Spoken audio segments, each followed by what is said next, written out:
A'udzu billahi minasyaitonir rajim. Wal 'asri innal insana lafi khusr illa alladhina amanu wa 'amilus shalihat wa tawasaw bil haqqi wa tawasaw bis sabr. Demi masa sesungguhnya manusia berada dalam kerugian kecuali orang-orang yang beriman, yang beramal dengan amal salih, dan orang-orang yang berpesan dengan kebenaran dan yang berpesan dalam suasana bersabar dalam beribadat kepada Allah Azza wa Jalla. Surah Al-Asr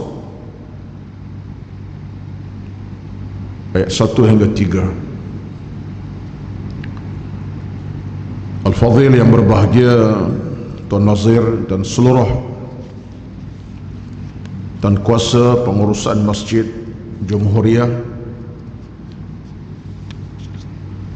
yang dihormati dikasihi Al-Fadhil Tuan Imam kita pada pagi ini yang telah mengimamkan salat subuh berjemaah kita, alhamdulillah, dengan bacaan yang cukup baik, bacaan cukup lengkap, sempurna segala-galanya.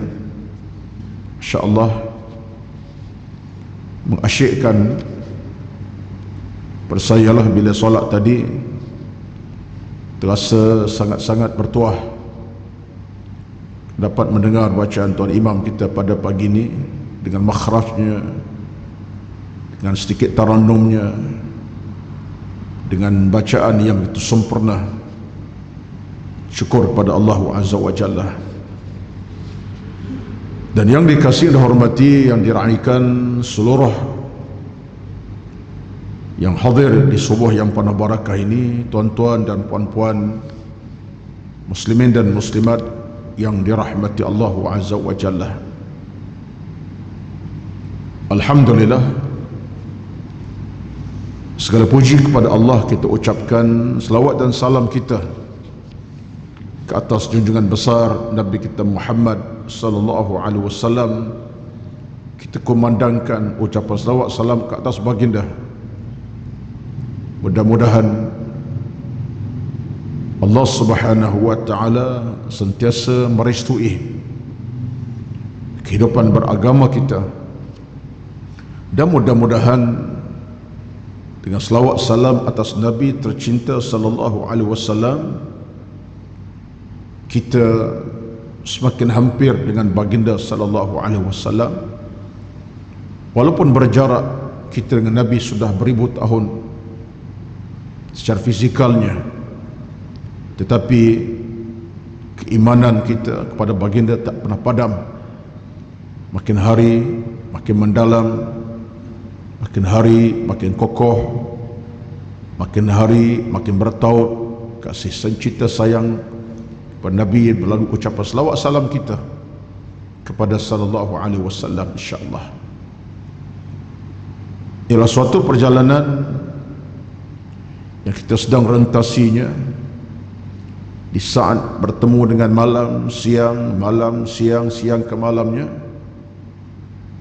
Kita sebenarnya sedang berada dalam sebuah perjalanan yang mengukur keimanan kita kepada Allah dan keimanan kita kepada baginda Nabi sallallahu alaihi wasallam. Dan bagi orang-orang yang beriman kepada Allah Azza wa Jalla, dalam hidup ini dia akan sentiasa berfikir jauh ke hadapan. Apakah cara, apakah langkah yang paling baik, yang paling bijak dilakukannya demi untuk mencapai sebuah kehidupan yang Allah redha, bukan Allah benci. Kehidupan yang Allah rahmati, bukan Allah murkai. Kehidupan yang Allah terima, bukan Allah tolak mentah-mentah. Jadi orang beriman, tuan-tuan, mengambil saranan Nabi dalam satu hadis. Apa kata Nabi kepada orang beriman? Tentang orang beriman, Nabi ingatkan kepada kita supaya al-kayyisu man dana nafsah wa amila lima ba'dal mauti. Dalam hadis Imam Tirmidzi bersabda, al-kayyis, orang cerdik, orang bijak, yang baik, yang berakal, yang waras, yang sehat pemikirannya, yang sehat agama, kata Nabi, man dana nafsah, orang yang sentiasa menimbang-nimbang hidupnya. Dia sentiasa menimbang-nimbang urusan agamanya, urusan ibadat dan amalnya. Kenapa kata Nabi? Kenapa kata Nabi? Sebabnya ialah kerana dia ingin mencari sebuah hidup yang bahagia. Bukan setakat bahagia di bumi, tapi kemuncak kebahagiaan itu di hari akhirat nanti, selepas dia mati. Wa amila lima ba'dal mauti, sebagai persiapan dia untuk hadapi saat kematiannya. Jadi tuan-tuan, di atas noktah itulah saya yakin, saya percaya bahawa semua kita ini, semua kita hadir pada pagi ini memiliki niat yang satu, niat yang sama, yang tidak membeza-bezakan kita. Walaupun kita berbeza kedudukan, tabiat kita dalam hidup dunia ini berbeza lah. Ada yang sedikit Allah beri kekayaan, ada sedikit Allah uji dengan harta benda, miskin. Allah ada di lengan kita, Allah beri nikmat rezeki, kekayaan, pangkat tinggi, pangkatnya, pengajiannya, harta bendanya. Dan ada orang Allah uji dengan sedikit kerumitan dalam urusan harta.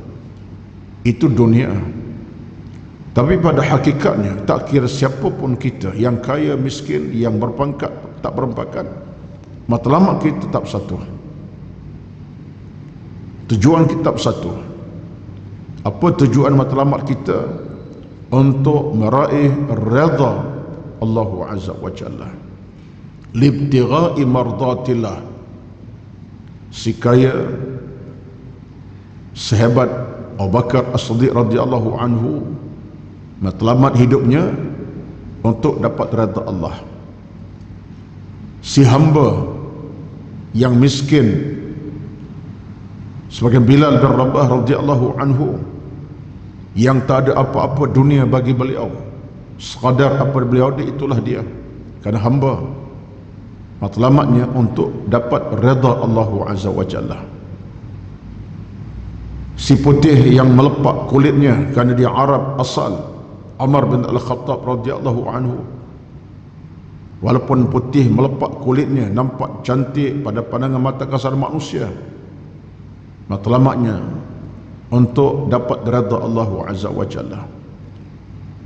Walaupun Bilal hitam kulitnya, Habashi,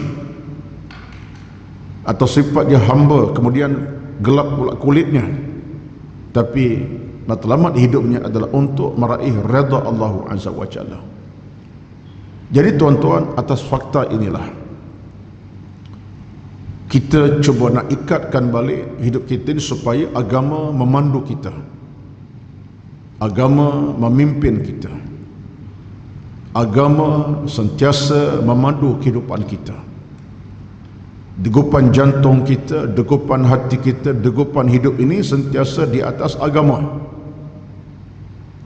Hidup kita, makan minum kita, bekerja kita, apa sahaja kita buat dalam hidup ini, degupannya bersama dengan agama, iman dan taqwa kepada Allah Azza wa Jalla.